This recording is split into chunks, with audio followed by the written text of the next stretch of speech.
So good afternoon here, everyone in the Middle East and in Europe region, and it's good morning in America. Now that we're having Diana Ideus, it's now it's 8 a.m. in the morning at your place, Diana. Yeah. Yes. Diana is a master certified coach, and she works with adult transformation and learning journeys. Actually, she's an educator, and also she works with specialization in finance and gender, and actually has many things on her plate. And I believe she's now something like more than 20 years of experience delivering to adults learning. So I would love you to introduce yourself, Diana, instead of me. Great. Thank you so much for having me. I'm so happy to be here, and thank you for all that have joined us. So this is actually, it's my 16th year as a coach. I just had my anniversary yesterday, but you're right. I have been working with, I have been in education and working with adults before that. So I come from a background in recreation and education, and then really fell in love with coaching and the transformation there. So I work with business owners and business leaders, and then also I train coaches who are interested in honing their craft, but also pursuing for the International Coaching Federation.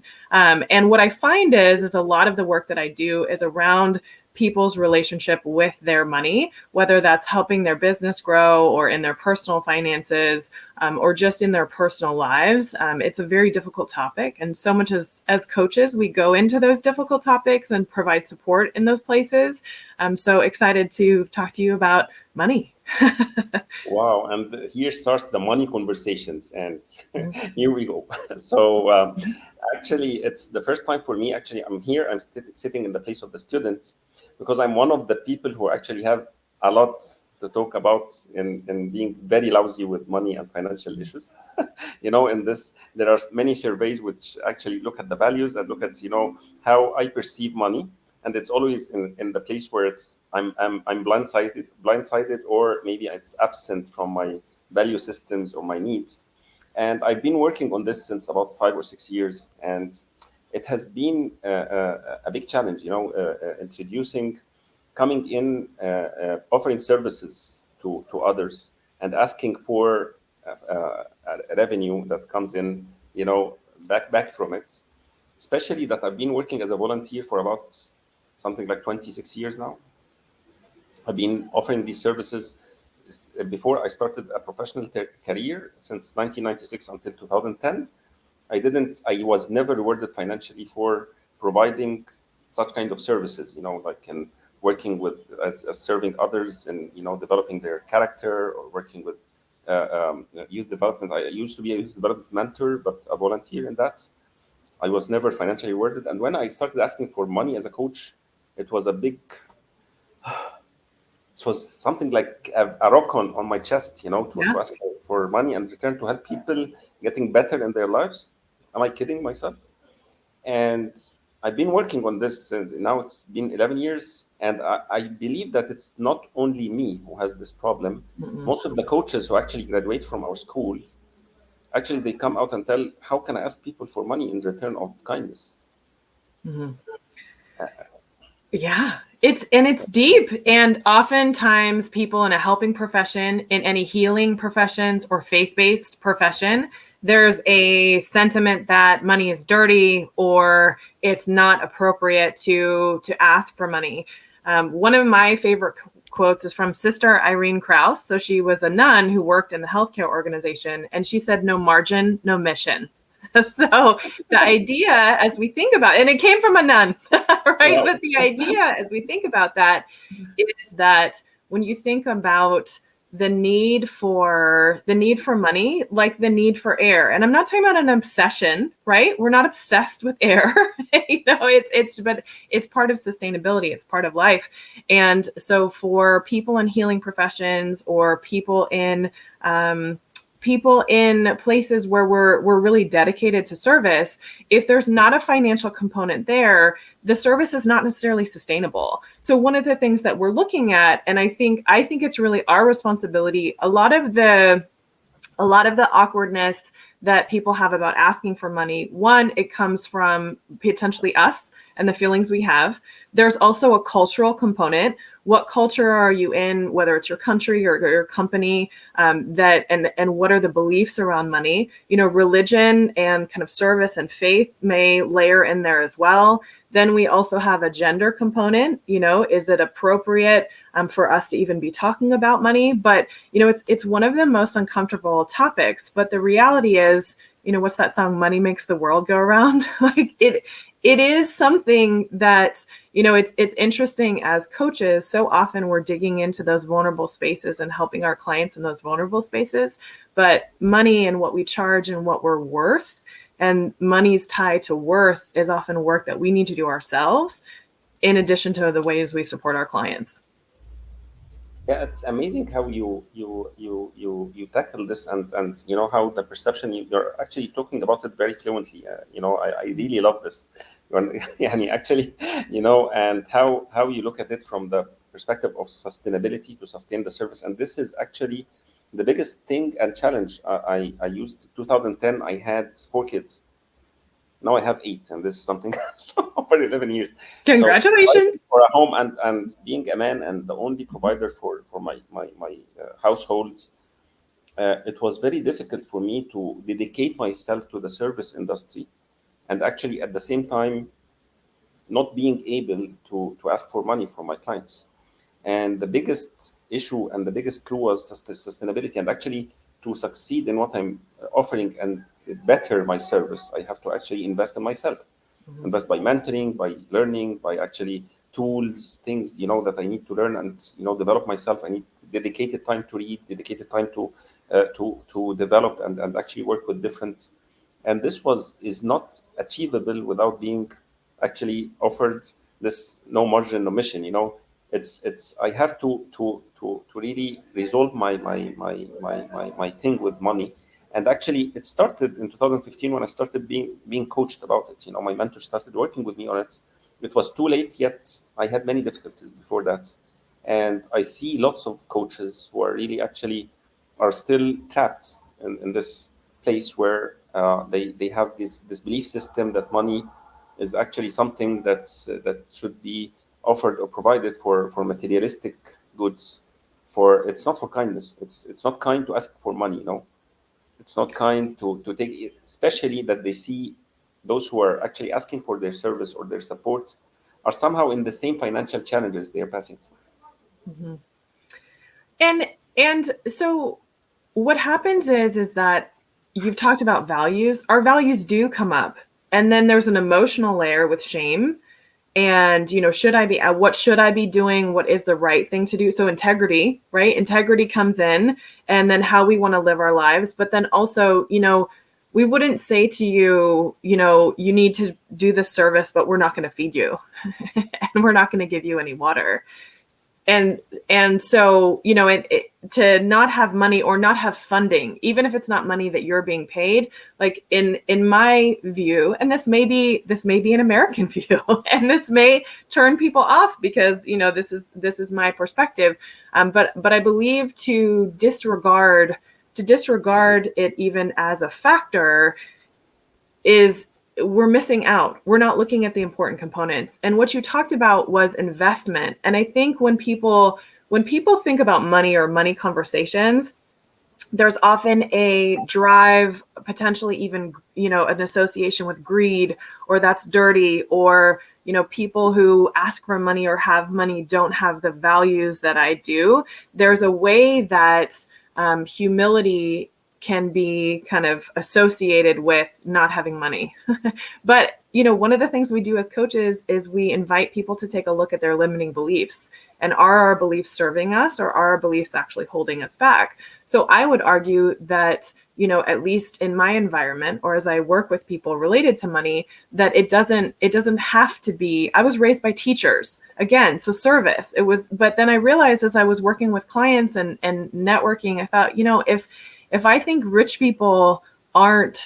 if I think people who have a lot of money or who are rich don't have the same values, then I'm never going to cross through that, right? I'm never going to get there. when I would argue that if I'm not worried about paying my expenses or providing for my family, then I can actually be of greater service, whether I'm gifting money or gifting services, because I'm not trying to struggle for myself. And I think where people get more comfortable is what you said about investment. If you can think about it as an investment, we don't expect plants to grow without water or without sunshine.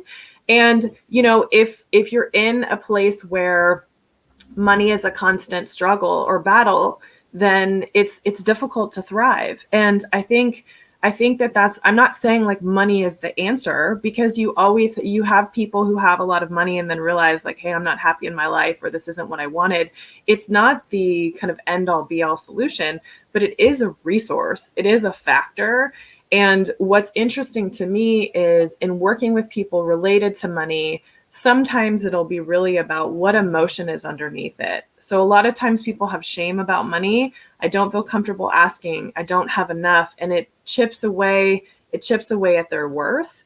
And we have to, as coaches, we look at what's underneath that, what's coming up for you, what's inspiring you. So, I was working with a business consultant, and I said, I'd like to have a cash reserve of this much money. And he said, what's that much money? What's that amount? Is that an actual amount, or is it security to you? And I said, it's security. So if I feel secure, I can better hold and support others. It's like having, if you think about a tree that has a stable root system, that tree with a stable root system is better able to provide fruit and support others.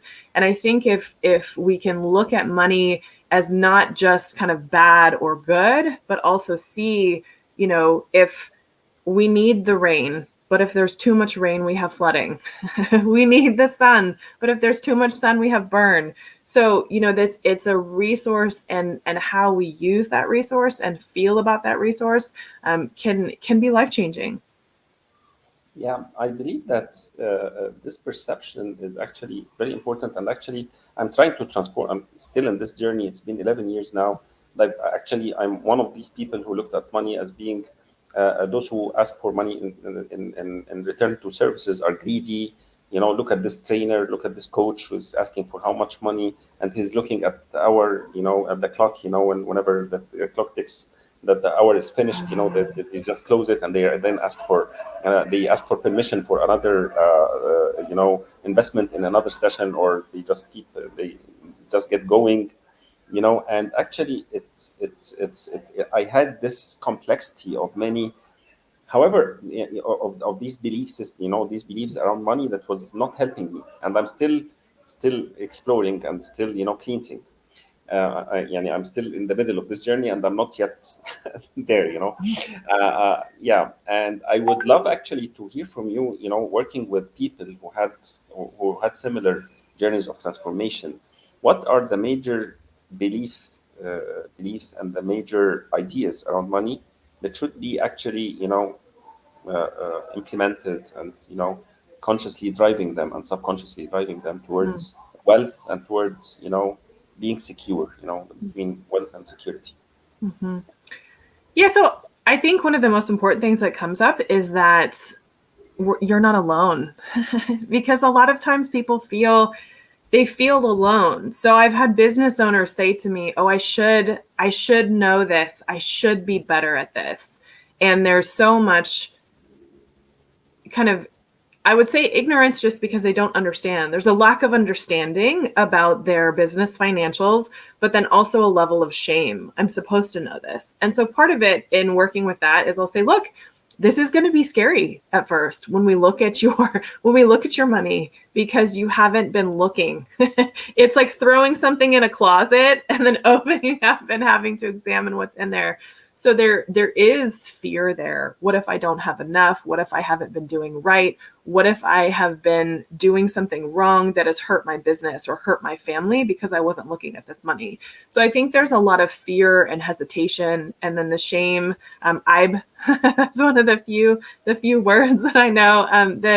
The shame that kind of gets mixed in on the business owner side.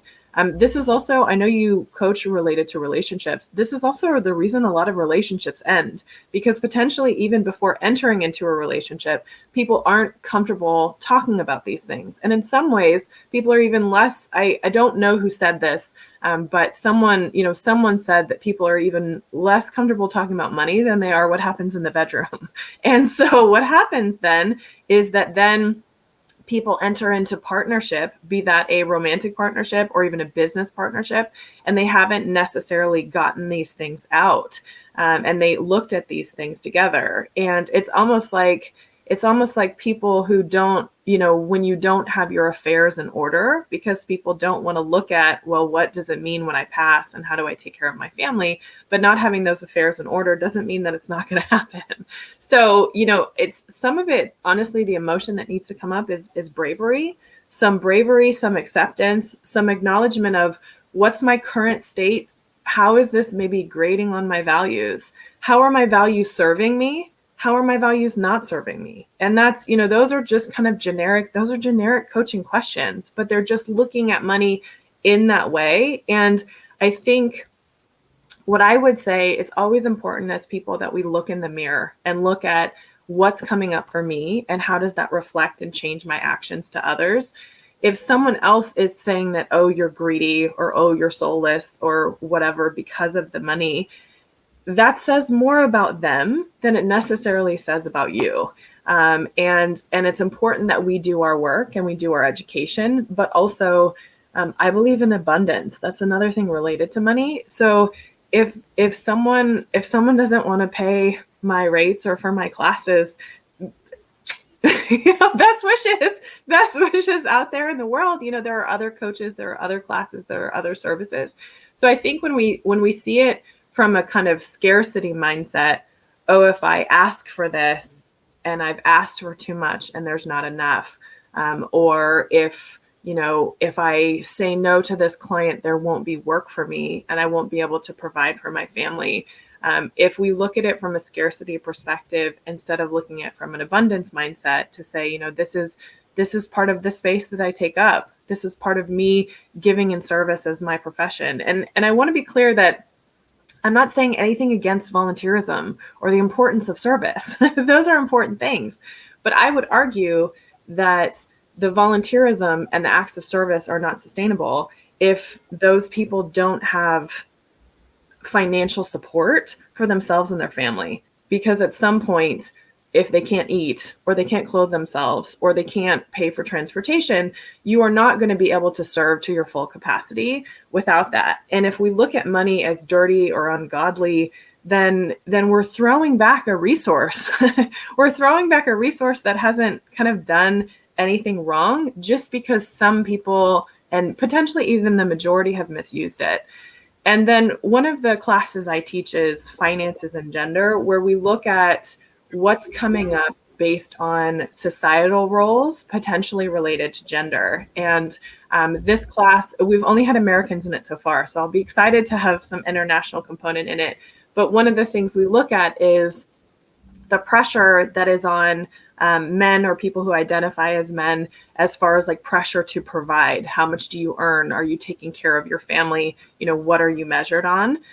Versus for women, where it may be more associated with, don't bring it up. You're supposed to just be behind the scenes, limited earnings as far as that, just different, whether it's culturally or societally, there are different ways that money plays into to that situation. So just a lot of different factors. I think there's a lot of emotion underneath.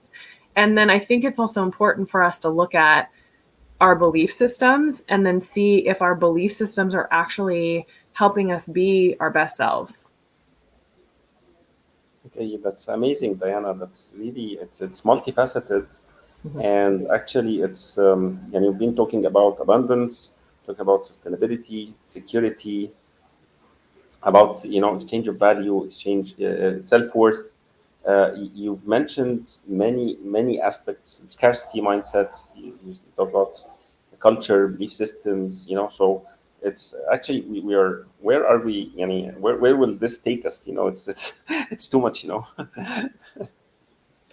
Yeah, so I think that's the thing, is it's just worth asking the question.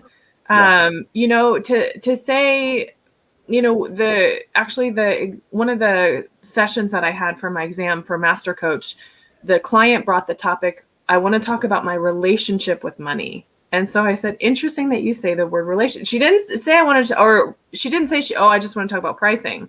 It was, I want to talk about my relationship. So that's actually what we leaned into, even more than the money, was the relationship. And so I think one of the things to consider is that if you look at money as, one way to look at money as a commodity or a resource. And I think to look at it as that the money itself is not inherently bad or good. It's a resource, and what do we do with it? But then I also think it's important to look at what's our relationship with money. Are we neglecting our families or our values in order to earn? That's a relationship that you may want to address, right?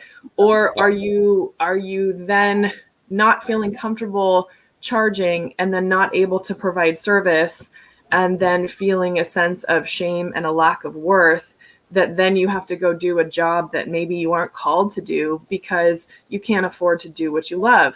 So actually looking at that, and not kind of, I think it comes down to, in all coaching, is ownership, right? We have to examine and own, okay, what's my relationship here? What are my beliefs here? And, you know, you don't have to do it by yourself. This is what, you know, this is what coaching is for. This is what friends are for. Like, this is, I think because we don't have these discussions, and it's behind closed doors, and everybody thinks, oh, well, everybody knows this except for me, or everybody's comfortable financially except for me. No, no, you know, if you scratch the surface, there's a lot of depth there, and there's a lot of pain there. Yeah. So I think some of it is just people being able to look at that and say, you know, hey, I have not made what I feel I need to make in this lifetime. And I am having trouble reconciling that. And just having a safe space to be able to say that, and then say, okay, and now what? Yeah. So, you know, so much of coaching is, what's my current state and what's my desired state? And sometimes people get stuck in their current state, and other times people are so focused on their desired state. But so much of coaching is looking at, okay, where are you? And then where would you like to go? And then what's the path? Wow. That's very profound. And actually, what you said here, it popped up in my mind many stories of friends, clients I work with, and how they put on themselves immense pressure just to provide, to support their families.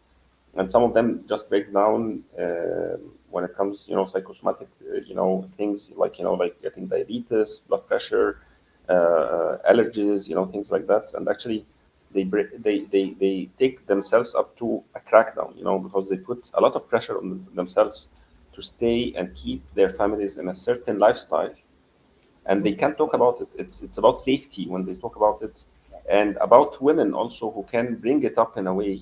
Because I saw also on the other side partners and spouses who are not able to speak up their minds and speak up their souls, and find it's you know, having this safe space of discussions. And the same thing also between partners at work. There are lots of partnerships at work that actually, when partners are, somebody is mishandling the expenses, somebody is mishandling, you know, the revenues, and how and offering maybe lots of discounts to clients, and maybe it's pressuring the revenue stream or the sustainability of the business, and risking it in a way, or offering too much free services. So in a way, you know, it's something that should be brought up in a healthy manner in relationships.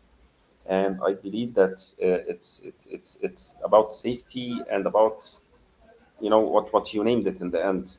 It's about where I am, where we want to be, and the path toward that. And this is all about coaching. Mm-hmm. However, I still need a coach who specializes in this, and I like what you're doing. And yeah. And what I hear you saying as well, it's community too. You know, it's safety, and also safety and community. And I think the thing is that a lot of times people don't feel safe bringing this up because it's not brought up. But if we can create a space, even if it's one person or in your business or in a community, where we can talk about these things and say, hey, I lose sleep at night because I have concerns about this, or I'm afraid that something is happening that, is that I'm not enough, that I, it brings a lot up.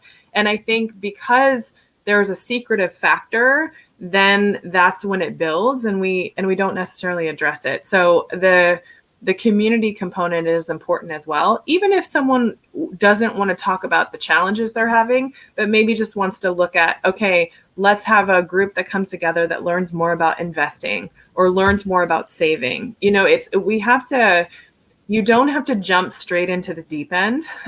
You can also think about, when you think about where you are, what's a small step you can take? What's maybe one conversation you can have, even if it's with a child, about, hey, the value of money. This is a resource. It's not everything. These are, so to think about, I believe that kind of sustainability comes back. So community and sustainability, and looking at what's even a small step that you can take, but to also not just feel like your dreams are out of grasp because of this nebulous thing that feels like you can't grab it. Yeah, I believe this is a huge topic to talk about, how to bring in the community in such a healthy discussion. And I believe this needs another, maybe series of episodes, I would love that. So we have a comment from Mohamed. He's one of my friends and colleagues and partners in the market, and he's saying, I believe that scarcity mentality is what keeps many of us from achieving our goals. This. Absolutely. Yeah. Absolutely. Because if it feels like, if you feel like, if I ask for more, if I have more pie, it takes from you, then that's going to be misalignment from your values. But what my students laugh at me, I say pie for everyone. What if there's pie everywhere? Then having a bigger piece doesn't automatically mean it's taking from someone else. And, unfortunately, for some people, in order to increase their abundance or wealth, they do take from others. But, if we're talking about people looking at money as a resource and looking towards abundance and being able to serve in a different way, I provide more service now that I am more financially secure than I did when I was not financially secure, because I needed that time to work and I couldn't necessarily volunteer or gift or do pro bono work to the same extent. So I do think the whole, where am I on scarcity and abundance? And am I where I want to be? Because it's not about, believe this certain thing or think this way, or your bank account needs to be this much. It's about value alignment and your quality of life. Yeah. And I believe you have something, as a program that you offer, and you're well known for at Hawthorne Union. And I believe that it's about finance and gender. Yes. Can you talk about it? Yeah. Yes, absolutely. And I will, right now, the time that's offered is an American time. So I will go on there and put a time that's more favorable to my friends in the Middle East. So what it is a course approved by the International Coaching Federation. And it's specifically for coaches to examine their own relationship with money, but then also look at how are we serving our clients. So if someone is not a coach, but in a service profession, and they want to learn more about coaching, they're more than welcome to attend.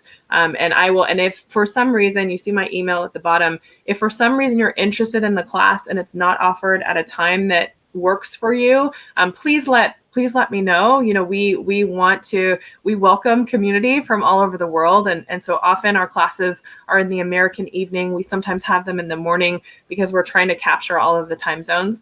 But if there's something that's of interest, let us know. But it's really looking at what's your own status with money, and then how do you actually use that of service for the people that you're working with. And then we add the gender component in there as well. And I believe, I've as a traveler, I have some context for, different experiences. But there's nothing like having someone in the class who shares their experience and enriches it for all of us. Amazing. Thank you, Diana. Thank you so much.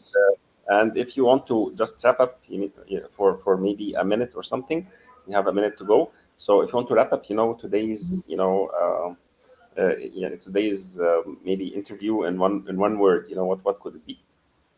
Or maybe one sentence. Well, okay. I was like, I'm glad I get a sentence. Thank you. So I thank you so much for having me. I think the one word would probably be abundance, belief in abundance, even if it's abundance of faith or love or peace, to be open to abundance, but also to encourage everyone, be kind to yourself. These are things that we don't talk about. These are things that are emotional. These are things that are challenging for us. So it's important to be kind to yourself as you look at these things and move towards change. Amazing. Abundance and kindness to ourselves. Yeah. So hopefully, I believe that this is just the first interview. Please. And I hope that there are still money conversations to come. We'll just set some dates on our agenda and invite you, our audience. Thank you, Diana. It was a real pleasure having you today.